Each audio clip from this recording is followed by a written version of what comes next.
5வது test match ஆரம்பிக்கிறதுக்கு முன்னாடியே சண்டை ஆரம்பிச்சிருச்சு. ஏங்க மேட்ச் நடுவுல தானே இவங்க அடிச்சுப்பானுங்க. என்ன முன்னாடியேவா? அப்டின்னா, எஸ். போன மேட்ச்ல விட்டது எங்கேயோ, அத விட இன்னும் அதிகமா வந்து இப்ப ஆட்டம் போயிட்டு இருக்குது. இன்னும் சூடு பிடிக்குது. கம்பீர காண்டேத்தி பார்த்துக்கிறாரு கிரவுண்ட்ஸ்மேன். என்ன நடந்திருக்குதுன்றத பார்ப்போம் இந்த வீடியோல. Boys and girls mate is hi from Bala. Oval மைதானத்துல, அதாவது லண்டன்ல இருக்கக்கூடிய ஓவல் மைதானத்துல நடக்கக்கூடிய இந்த 5வது டெஸ்ட் மேட்ச் இந்தியா பக்கம் போச்சு அப்டின்னா, இந்த சீரிஸ் லெவல் ஆயி 2-2 அப்படின்னு கப்ப ஷேர் பண்ணிப்பாங்க 2 பேரும். நீ பாதி ஊத்தி குடி, நான் மீதி ஊத்தி குடிக்கிறேன். பாதி மீதியா? அப்படின்ற மாரி வந்து போயிடும். ஆனா, அதே ஒரு வேளை இங்கிலாந்து ஜெயிச்சது அப்படின்னா, சீரிஸ் ஜெயிச்சுருவாங்க 3-1 அப்படிங்கிற நிலைமையில. ஸோ அப்படிப்பட்ட இந்த நிலைமையில இருக்கக்கூடிய இந்த சீரிஸ் உடைய இந்த 5வது டெஸ்ட் மேட்ச் நடக்கக்கூடிய இந்த ஓவல் மைதானத்துல என்ன நடந்திருக்குது அப்படின்னா, நம்மளுடைய இவரு கிரவுண்ட்ஸ்மேன் வந்துட்டு அவருடைய வேலைய பார்த்துக்கிட்டு இருந்திருக்காப்ல. அப்ப அந்த இந்த சரே அப்படின்ற இந்த கிரிக்கெட் டீம் இருக்குல்ல, கிளப் கவுண்டி கிரிக்கெட் டீமு.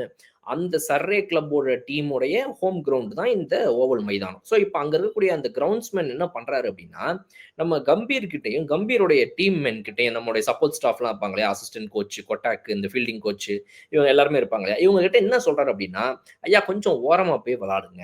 நீங்க வந்துட்டு மேட்ச விளையாட போற மெயின் பேட்டிங் பிட்ச்சுக்கு பக்கத்துல இருக்கக்கூடிய பிராக்டிஸ் பிட்ச்ல விளையாட சொன்னா, நீங்க இதோடைய மீதி பாதிய ரொம்ப எடுத்துக்கிறீங்க. உங்கள நான் அவ்வளவு தான் எடுத்துக்க சொன்னேன்னு" சொல்லி கொஞ்சம் அந்த பேட்டிங் பிட்ச டேமேஜ் பண்றதுன்னு சொல்லுவாங்க இல்லையா?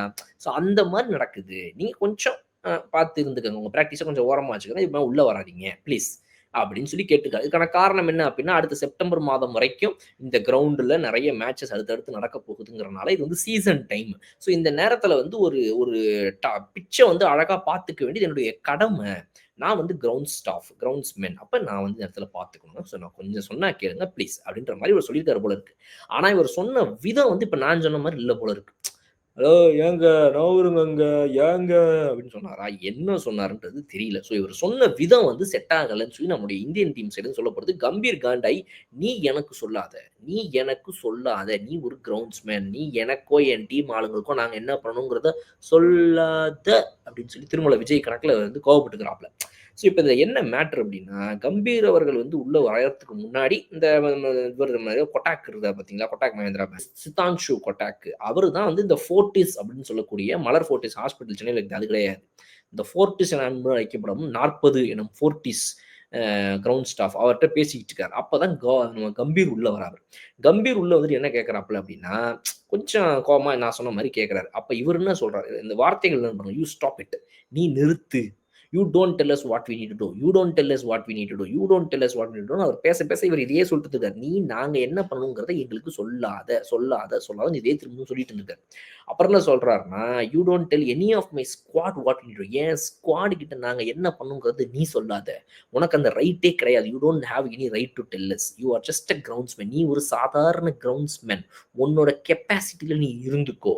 நீ ஒரு சாதாரண கிரவுண்ட்ஸ்மேன் அப்படின்னு மறுபடியும் அத அழுத்தி சொல்லி, அத தாண்டி நீ எதுவுமே கிடையாது. Nothing beyond. You are just a groundsman அப்படின்னு சொல்லியிருக்கிறாப்ல. இந்த மாரி 2, 3 தடவ நீ ஒரு கிரவுண்ட்ஸ்மேன் தான். சாதாரண ஒரு கிரவுண்ட்ஸ்மேன். வாய மட்டும் அமைதியா ஒரு ஓரமா போயிரு. என்கிட்டலாம் வச்சுக்காத அப்படின்னு இவரு சொன்னத வந்துட்டு, கடுப்பான அந்த கிரவுண்ட்ஸ்மேன் ஃபோர்டிஸ் 40 என்ன சொல்றாப்ல அப்படின்னா, "சார் இந்த மாரி ஒழுங்கா பேசுங்க. நீங்க இந்த மாரிலாம் என்னைய அசிங்க அசிங்கமா பேசுனீங்க அப்படின்னா, அப்புறம் நான் வந்துட்டு மேட்ச் ரெஃப்ரி கிட்ட சொல்ல வேண்டியது இருக்கும்" அப்படின்னு. "ரெஃப்ரி என்னடா ரெஃப்ரி போய் சொல்றாய்ங்க வென்னு" அப்படின்னு இருக்காப்ல. "ஐபிஎல் விராட் கோலியோடயே நான் நெஞ்ச நிமித்தி நேரா போய் நின்னு மல்லு யுத்தம் பண்ணவன்" அப்படின்னு சொல்லி தலைவன் அங்க போய் அதே ஒரு சேட்டைய காட்டியிருக்காப்ல. இப்ப இதுல என்னன்னா, ஒரு பிட்ச பாதுகாக்க வேண்டிய பொறுப்புடைய ஒரு கிரவுண்ட்ஸ்மேன் தன்னுடைய வேலைய பண்ணதாகவும், தன் மீது வேற எந்த தவறும் இல்லாததாகவும் அவர் சொல்கிறார். இந்த பக்கத்துல வந்து சித்தான்ஷு கொட்டாக் அவர்கள்கிட்ட கூப்பிட்டு கேட்டப்ப, அவர் என்ன சொல்றாரு அப்படின்னா, "ஐயா ஒண்ணும் இல்லைங்க. ஒரு ஒரு நல்லா இந்த கேம பத்தி தெரிஞ்ச ஒரு சீனியர், அனுபவம் மிக்க ஒரு டீமுடைய கோச்சாக இருக்கக்கூடிய, இதுக்கு முன்னாடி கிரிக்கெட்ட பல வருஷங்கள் விளையாடக்கூடிய ஒரு குவாலிட்டியான ஒரு ஆள் கிட்ட போயிட்டு நம்ம எப்படி பேசணுன்றது இருக்குல்ல. அவங்க கிட்ட அவங்களுக்கு ஏதோ ஒண்ணுமே தெரியாத மாதிரி நம்ம போய் அவங்க கிட்ட, நான் வந்து இல்லப்பா டேமேஜ் பண்றது பிட்ச இது எப்படிங்க ஒத்துக்க முடியும்? நாங்க அந்த அளவுக்கு முட்டாளுங்களா? எங்களுக்கு தெரியாதா? ஹெட் கோச் எங்களுக்கு சொல்றாரு, "எப்பா எந்த விதத்திலயும் கிரவுண்டுல போனா நம்மளால எந்த சேதாரமோ எதுவும் இருக்கக்கூடாது. நம்ம வந்து பார்த்து நிதானமா நடந்துக்கணும்ப்பான்றாரு." நாங்க அத தான் ஃபாலோ பண்றோம். அதனால எங்ககிட்ட இதுல எதுவுமே இல்லங்க. எங்களுக்கு தெரியாதாங்க. நாங்க என்ன இந்த ஸ்பைக்ஸ் போட்டு பவுலர்ஸ் போடுவாங்க. இந்த ஸ்பைக்ஸ் ஷூ. அத போட்டு பிட்ச்ல டமோ டுமோ ஓட்டிருந்தோமா. இத்தனைக்கும் நாளை மறுநாள் தான் மேட்ச். 31ஆம் தேதி மேட்ச். 29ஆம் தேதி நடக்குது. நாளை மறுநாள் தான் மேட்ச். ஒரு பிட்ச வந்து இன்ஸ்பெக்ட் பண்ணதுக்கு ஒரு கோச்சோ, கோச்சிங் டீமோ, அவங்க அசிஸ்டன்ட் ஸ்டாஃப்ஸோ வரமாட்டாங்களாங்க. அந்த மாரி நாங்க வந்திருக்கிறோம். இத்தனைக்கும் நாங்க ரப்பர் ஸ்பைக்ஸ் இந்த நார்மல் ஷூ இருக்குல்ல, அதுதான் நாங்க போட்டிருக்கிறோம். நாங்க வந்து நார்மல் ஸ்பைக்ஸ் ஷூ ஒண்ணும் போடல. ஸோ பிட்ச்சுக்கு இதுல டேமேஜ் ஆகறதுக்கான எந்த சாத்தியக்கூறுகளும் கிடையாது. இத வந்து நாங்க இப்படி இங்க நின்னு பார்க்கறதுனால, நீங்க உங்க லிமிட்ட தாண்டி இந்த இடத்த விட்டு தாண்டி இதுக்குள்ள வரீங்க. Danger area.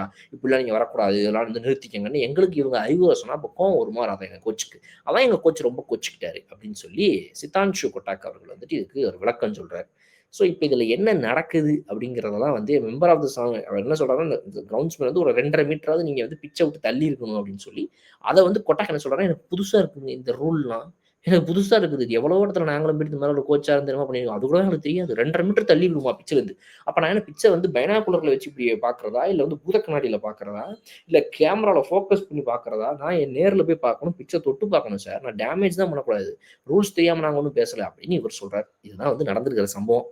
இதுக்கு முன்னாடி மேட்ச்லலாம் மேட்ச்க்கு நடுவுல அடிச்சுக்கிட்டாய்ங்க. இப்ப மேட்ச்க்கு முன்னாடியே அடிச்சுக்கிறாங்களே! இது எங்க போய் முடிய போகுதோ தெரியலையே! அப்படின்னு நம்ம யோசிக்கிற மாரி தான் ஒரு சில நிலைமை வந்து இப்ப ஏற்பட்டிருக்குது. ஸோ இது வந்து தொடர்ந்து எங்கெங்கலாம் போகப்போகுது. இந்த 5வது டெஸ்ட் மேட்ச் வந்து இந்தியாவுக்கும் இங்கிலாந்துக்கும் நடுவுல இன்னும் காரசாரமா, சுறுசுறுப்பா, விறுவிறுப்பா, பரபரப்பா எப்படியெல்லாம் நடக்கப் போகுது அப்படின்றத பார்க்கறதுக்கு நான் ரொம்ப வெயிட்டிங். ஸோ நீங்களும் அதே மாரி வெயிட் பண்றீங்கன்னு நம்புறேன். இன்னொரு சூப்பரான வீடியோல நான் உங்கள வந்து பார்க்குறேன். அதுவரை விடைபெறுவது உங்கள் படம். Okay bye.